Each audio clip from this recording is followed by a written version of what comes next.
Allez, c'est parti. Il faut choisir une pièce saine, suffisamment grande. La taille de la pièce doit être en concordance avec la taille adulte des espèces élevées et le nombre de spécimens. Il est important que la pièce soit bien isolée pour protéger les animaux des températures extrêmes, quand il fait très chaud dehors ou très froid. Et bien sûr, on va faire des économies d'énergie. Il faut bien s'assurer que la pièce soit complètement snake-proof, c'est-à-dire que rien ne permette à un serpent de s'échapper. Aucun trou dans les murs, aucune gaine d'aération ouverte, aucun espace important sous la porte. Le moindre recoin doit être inspecté. Il faut vraiment être sûr qu'aucun serpent puisse se faufiler dans un espacement. La porte d'entrée de votre pièce d'élevage est quelque chose de très important. Il y a plusieurs choses à faire pour que ça soit vraiment fonctionnel. Donc déjà, c'est important d'avoir une pièce qui soit sécurisée. Donc pourquoi pas soit une fermeture à clé ou une fermeture à code, ce qui vous permet d'entrer dans votre pièce facilement. Et éventuellement, si quelqu'un doit ouvrir la pièce, vous n'êtes pas encore arrivé, vous pouvez donner le code, c'est toujours plus facile qu'une clé. Deuxièmement, c'est bien d'avoir une porte vitrée, notamment quand vous avez des animaux dits dangereux, comme par exemple des serpents venimeux. C'est bien de pouvoir voir à travers et voir qu'est-ce qu'il y a derrière la porte. Donc, et de pouvoir avoir une porte qui s'ouvre vers l'intérieur, comme ça, s'il y a un animal qui est contre la porte, vous allez le pousser. Vous risquez pas de vous le prendre dans les jambes. Il faut avoir une porte qui s'ouvre vers l'intérieur. Donc, pas besoin d'avoir un sas. Il n'y a aucune loi en France qui vous oblige à avoir un sas pour avoir une pièce à reptiles, même avec des serpents venimeux, par exemple, avec des reptiles venimeux. Ça, c'est une porte qui convient très bien pour des animaux dangereux comme des animaux non dangereux. Les murs de la pièce doivent avoir une couleur qui vous plaît pour mettre une bonne ambiance. Vous pouvez éventuellement mettre une couleur par pièce si vous avez plusieurs pièces. Comme ça, vous pouvez référencer vos pièces par couleur.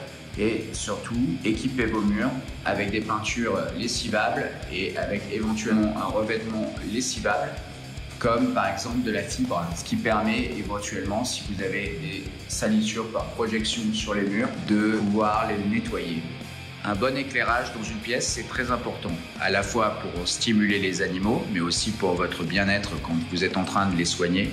Donc évidemment, une fenêtre, c'est top pour avoir de la lumière naturelle, mais aussi vous pouvez installer un bon éclairage au plafond, comme par exemple des plafonniers LED qui sont maintenant très faciles à se procurer et qui font une lumière très naturelle que vous pouvez éventuellement dimmer, etc., changer les contrastes. Donc ça peut être vraiment très intéressant pour cycler vos animaux et pour votre bien-être. Il est important d'avoir un sol qui soit facile à nettoyer, donc privilégiez le carrelage ou le linoléum. Ne pas oublier de bien remonter sur les plaintes pour pouvoir nettoyer et désinfecter votre sol régulièrement. Une chose très importante dans une pièce d'élevage, c'est l'électricité. Quand on installe des terrariums, bien sûr, on a besoin de plein de prises. On va mettre des lampes chauffantes, des tapis chauffants, des thermostats. On va utiliser beaucoup d'électricité, beaucoup de prises.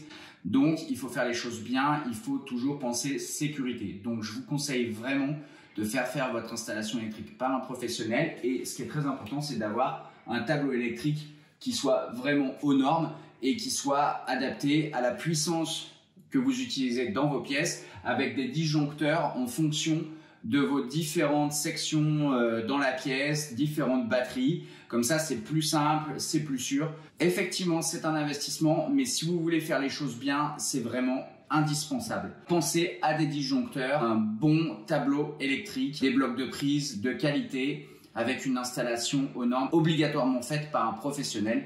Pensez aussi à tout ce qui est assurance et tout ça. Si un jour vous avez le feu chez vous, c'est vraiment hyper important de ne pas bricoler. Là, pour le coup, les Herpers, il faut être vraiment hyper sérieux parce que c'est la sécurité de votre famille, de vos animaux qui est en jeu et ça serait vraiment dommage pour une histoire d'installation d'avoir un problème. Donc, tableau électrique, prise de qualité et je vous ai expliqué les prises toujours en hauteur. Ça, c'est le petit plus qui est vraiment important.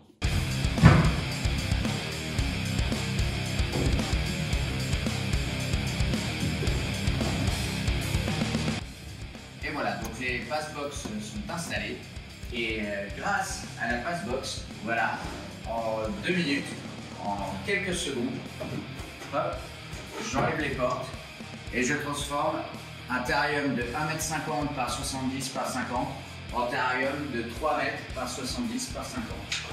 Voilà. Alors pour l'alimentation électrique, donc comme je vous l'ai expliqué, ce qui est important, c'est d'avoir les prises en hauteur. Pourquoi en hauteur? Pour qu'elles restent toujours accessibles. Ça, c'est le premier point.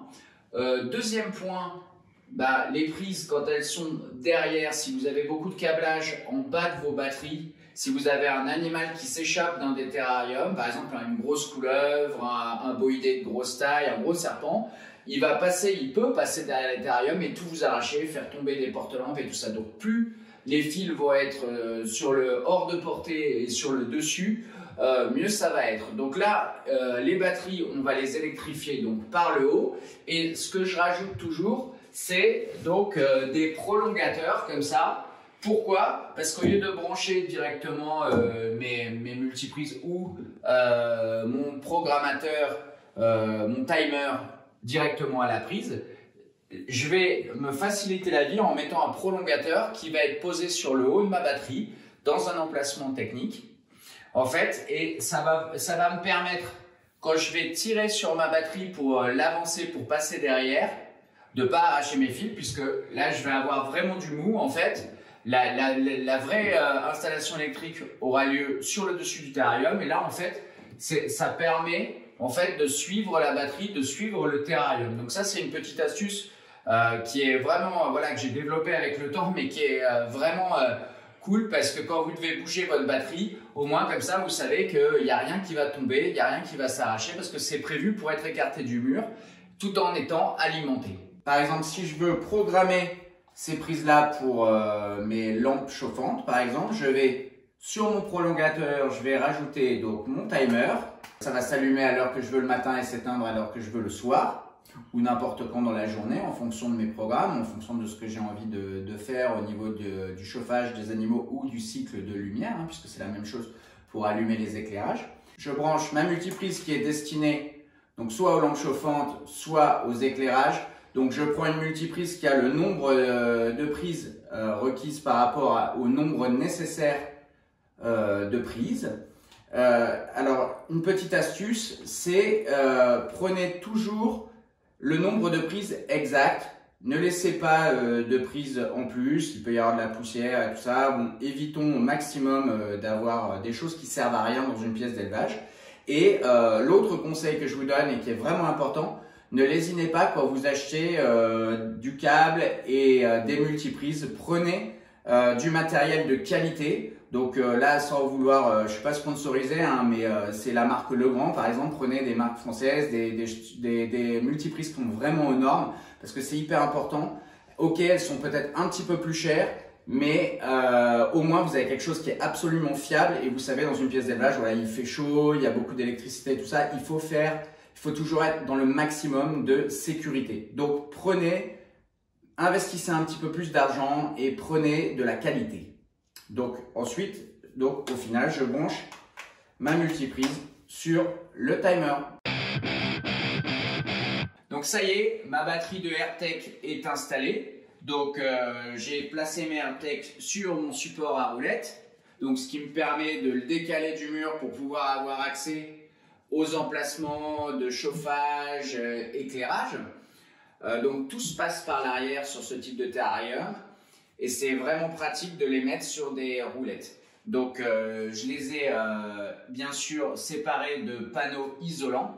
Donc je vais vous montrer maintenant comment j'électrifie toute une batterie comme ça. Donc on va mettre les lampes chauffantes avec les supports et l'éclairage. Donc on va commencer par les lampes chauffantes.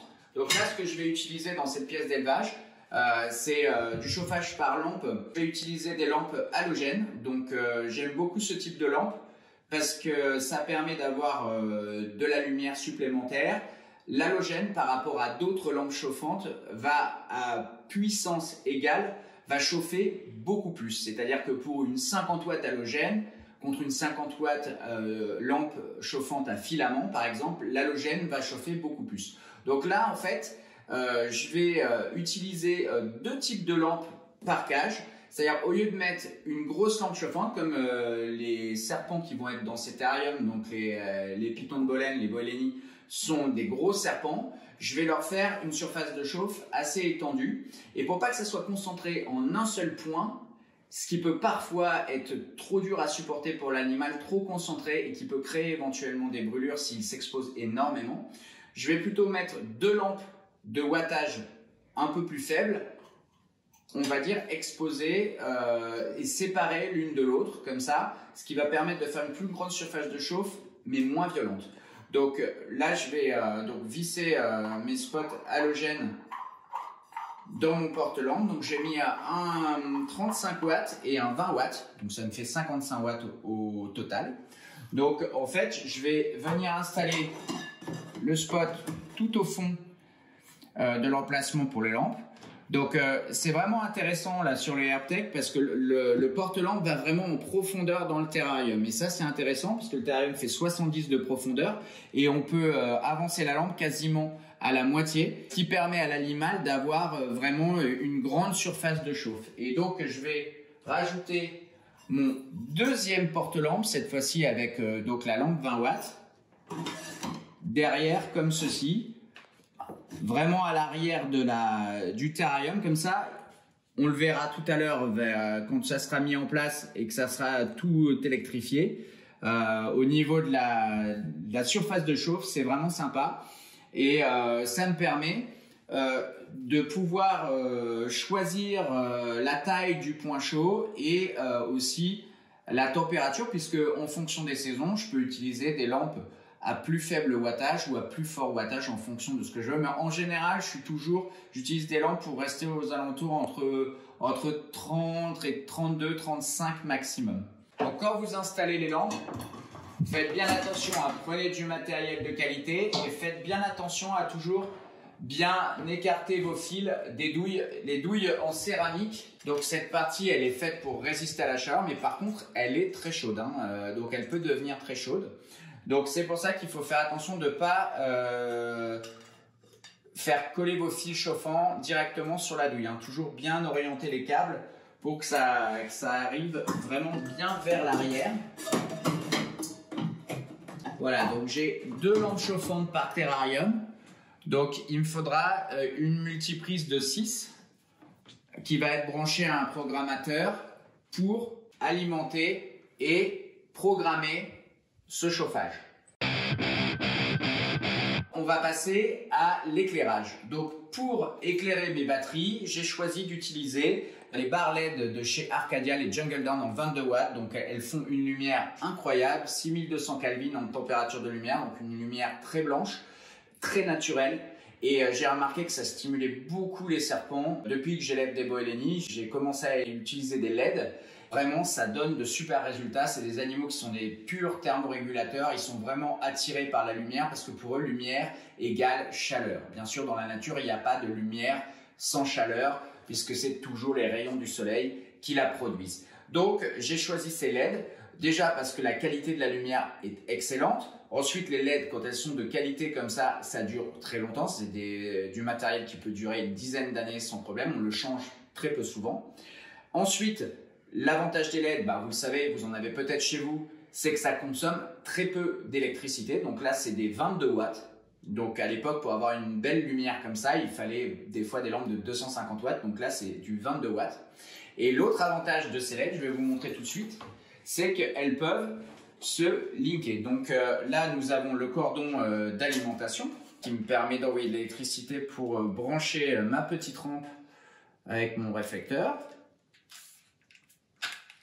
Voilà. Le système est très intéressant parce que vous savez que nous, dans les pièces d'élevage, vous voyez, il y a beaucoup de branchements, voilà, on a beaucoup de prises. Moins on a de prises, plus on est content. On essaye d'optimiser au maximum nos branchements. Et Arcadia a très bien fait les choses puisque vous pouvez relier chaque rampe jusqu'à 10. Là, il va m'en falloir 3. Donc ça, c'est la première qui va alimenter la deuxième et la troisième. Donc je vais rentrer ma première rampe. Hop. Voilà, j'ai déjà linké ces deux-là. Donc là, j'ai fait un petit custom sur CRTech. Normalement, cet emplacement, il est complètement en plastique sur la version standard. Mais j'ai découpé le plastique et rajouté une grille d'aération pour pouvoir installer ces LED. C'est ça qui est vraiment intéressant dans les AirTech, c'est que vous pouvez les travailler comme du bois. On a tous les avantages du plastique, mais aussi tous les avantages au niveau de la facilité du travail. Comme du bois, on peut le découper très simplement avec une disqueuse. Ça permet de faire des petits customs en fonction de ce dont on a besoin. Ce qui est intéressant, c'est qu'elles ont un angle de diffusion qui est de 120 degrés. Donc c'est vraiment très large. Et même si elles sont très compactes, ça va éclairer, vous le verrez dans la suite de la vidéo, ça va éclairer vraiment très bien le terrarium. Tant qu'on est sur la face arrière des AirTech, vous pouvez, si par exemple j'avais eu des animaux qui auraient nécessité des UV, j'aurais pu rajouter ici le même type de rampe, les rampes Pro T5, mais avec un néon UVB. Évidemment, comme il est derrière la grille, pour être protégé, c'est pas aussi efficace que quand on le met à l'intérieur. Donc si on a des animaux qui sont pas trop gros, pas trop destructeurs, on peut toujours installer les néons UV à l'intérieur. Par contre, ces animaux destructeurs, des varans, des gros boïdés et tout ça, c'est toujours mieux de mettre tout à l'extérieur. Donc si vous installez des tubes UV, pensez à mettre une puissance un petit peu supérieure puisqu'ils vont être quand même filtrés par la grille. En général, je mets toujours plutôt du 14%, des choses un petit peu puissantes quand je mets des UV. Voilà, vous voyez, ça fait quelque chose de super propre. 3 éclairages, une prise. Et ça, c'est vraiment top. Pour les anciens de la terrariophilie qui ont connu les multiprises, ça, c'est vraiment un super gain. Une fois que vous en êtes à la partie électrique, donc éclairage et chauffage par lampe, surtout un bon conseil, avant de tout réinstaller, tout ça, branchez une rallonge et testez bien tous vos éclairages pour être sûr qu'il n'y en ait pas un défectueux. Ça peut arriver, hein, même sur du matériel neuf, hein, malheureusement, parfois, même de la bonne qualité, il peut y avoir un petit souci. Aussi qu'on ait bien fait toutes les connectiques, qu'on ait bien tout branché. Et bien sûr, comme il y a sur ce cordon, vous voyez, il y a un interrupteur. Donc ça, qu'il soit bien sur la position on. Et moi, en général, pour être sûr qu'il n'y ait pas de problème et que accidentellement, en poussant la batterie, on n'appuie pas sur le bouton, ça m'est déjà arrivé et c'est assez chiant. En général, je mets un coup de scotch d'électricien pour vraiment condamner l'interrupteur. Ça, c'est une petite astuce que je vous donne et qui est franchement très importante. Une autre chose importante quand vous faites votre pièce d'élevage, c'est d'avoir du gros scotch de réparation comme ça et un marqueur. On va sécuriser nos interrupteurs et on va aussi repérer et marquer toutes nos prises. Donc je me suis coupé déjà des petits bouts, c'est-à-dire qu'en fait j'ai testé chaque lampe et j'ai mis chaque interrupteur sur off. Parce que je peux vous le dire que c'est vraiment hyper idiot quand on a en fait toute son installation, qu'on la replaque contre le mur et qu'en fait on a oublié de mettre l'interrupteur sur la position off. Et des fois en replaquant un interrupteur contre le mur, il peut accidentellement être remis sur la position off. Donc s'il faut tout retirer, c'est hyper chiant. Donc c'est pour ça on va remettre du scotch de réparation pour bloquer tous les interrupteurs sur la position on. Voilà, je vous l'avais dit, hein, la partie électrique, c'est un petit peu laborieux, c'est un petit peu chiant les AirPurse, mais en même temps, c'est hyper important parce que c'est la sécurité et la sécurité dans une pièce d'élevage, c'est la clé. Hein. Il y a beaucoup de pièces d'élevage qui ont pris feu malheureusement parce que les gens n'avaient pas sécurisé suffisamment bien leur partie électrique. Donc c'est vrai que c'est toujours la partie un petit peu fastidieuse, mais qui est vraiment hyper nécessaire. Donc me voici avec mon ami de toujours, le scotch de réparation et le marqueur. Donc là on va faire le marquage des prises parce que quand on a des dizaines et des dizaines de prises et qu'on a par exemple un court-circuit dans un porte-lampe ou quelque chose comme ça, s'il faut tout débrancher et rebrancher et qu'on ne sait pas ce qu'on débranche et qu'on branche, quand on n'a plus d'électricité par exemple, on est vraiment embêté. Repérez chaque prise, comme ça s'il y a le moindre problème, vous savez que quand vous débranchez cette prise là, c'est telle prise, de tel porte-lampe, à tel étage, à gauche, à droite, batterie de gauche, batterie de droite. Donc à vous après de faire un code qui est propre à vous et que vous allez bien comprendre. En général, je fonctionne dans ce sens-là. Premier étage, deuxième étage, troisième étage. Après, je peux fonctionner sur batterie de gauche, batterie de droite. Là, comme j'ai deux porte-lampes, je vais mettre le porte-lampe en 35, porte-lampe en 20. Là, pour le coup, c'est le porte-lampe en 20 de l'étage 3. 3 pour l'étage et 35 en plus petit pour le wattage. Donc ensuite, il ne me reste plus qu'à brancher dans l'ordre sur ma multiprise, toutes les prises, et de l'installer sur ma tête de batterie. Là, j'ai fabriqué des têtes de batterie en bois, je les ai peintes de la même couleur que les AirTech.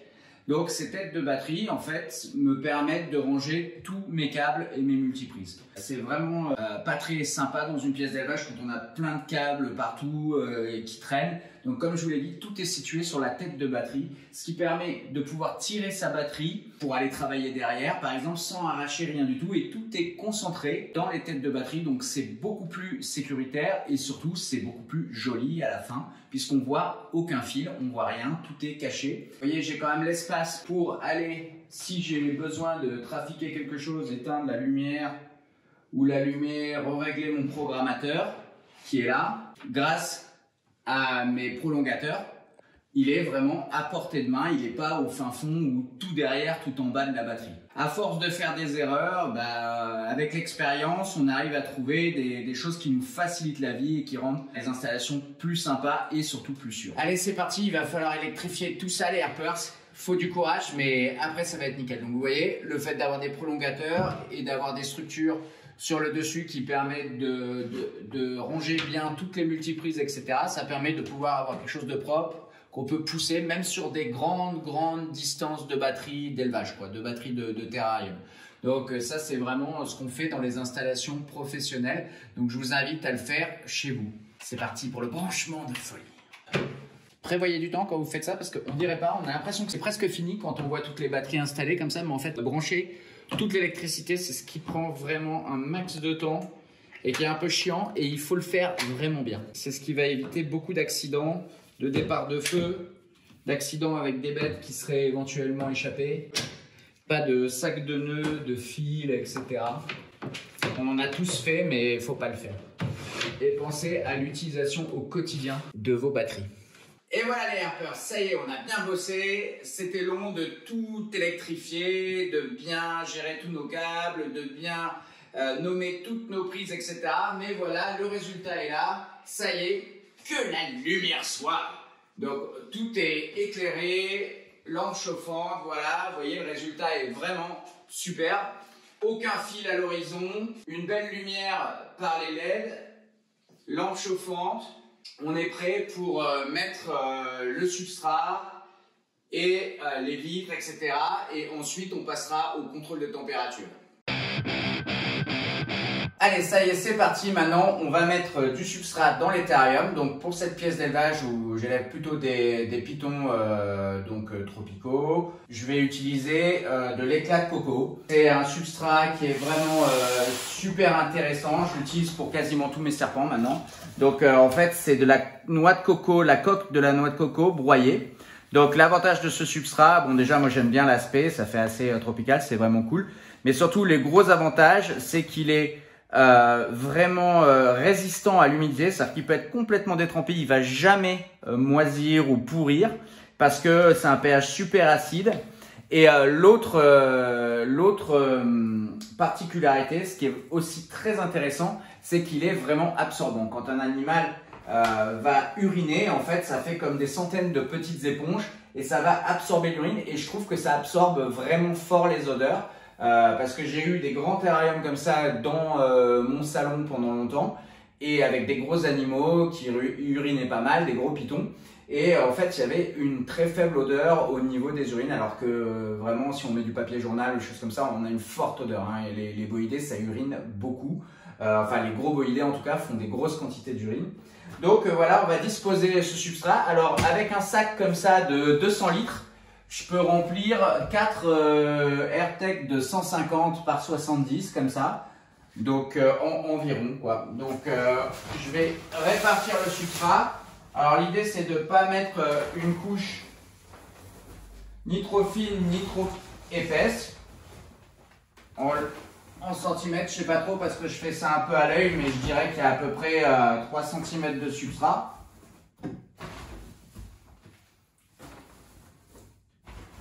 Voilà, qui est une couche assez homogène.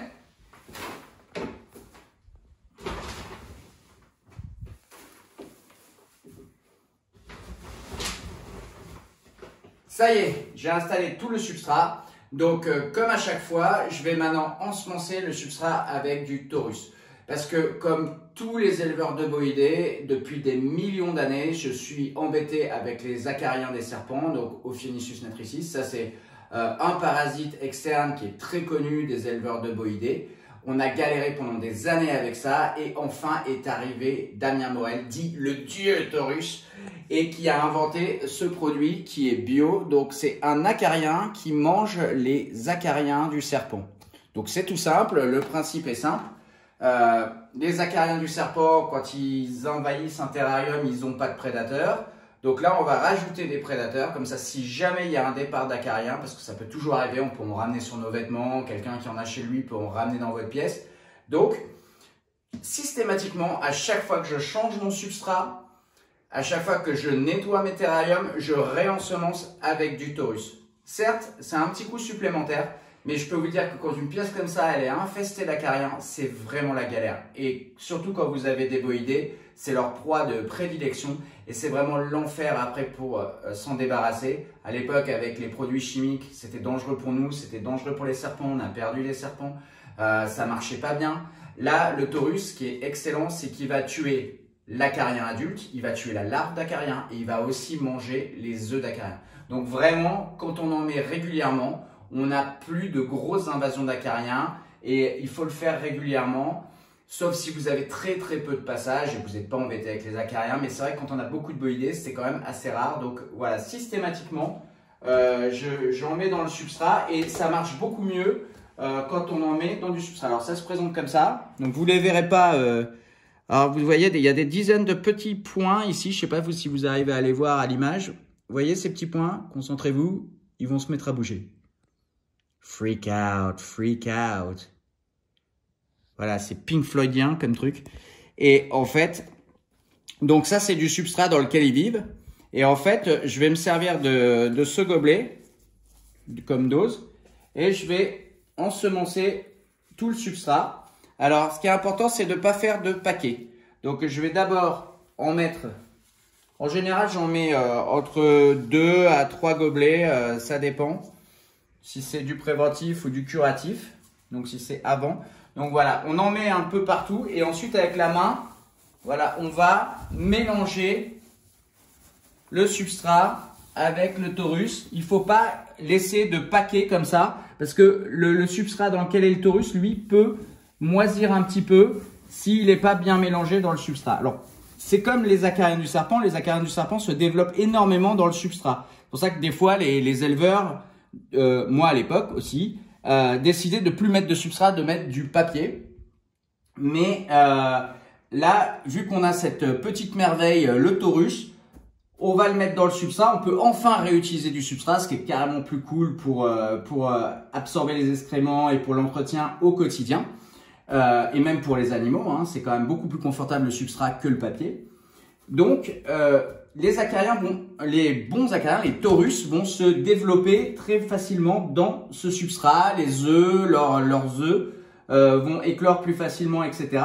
Donc, n'hésitez pas à bien mélanger avec votre substrat et de temps en temps, j'humidifie un petit peu un coin du substrat parce que ils ont besoin de boire, ils ont besoin d'avoir des petits coins humides comme ça et ça marche super bien. Voilà, on arrive au meilleur moment, le moment où on peut enfin installer les animaux dans le terrarium, donc et les lâcher, ça va être super. Il est important de bien choisir l'emplacement de chaque animal dans vos batteries de terrarium, et ce en fonction de 3 critères importants. Premièrement, en fonction des besoins thermiques de l'espèce. Comme la chaleur monte, on mettra les serpents qui ont besoin de plus de chaleur dans les terrariums du haut, et ceux qui ont besoin de températures plus fraîches en bas. Deuxièmement, en fonction de leur taille et de leur poids. Les gros serpents seront logés dans les étages facilement accessibles et les petits gabarits plutôt en hauteur. Troisièmement, en fonction des comportements de prédation et de défense. Les serpents très voraces ou très craintifs qui peuvent se défendre vigoureusement ne seront pas installés dans les terrariums du haut. C'est très important pour éviter les accidents, particulièrement avec les gros boïdés.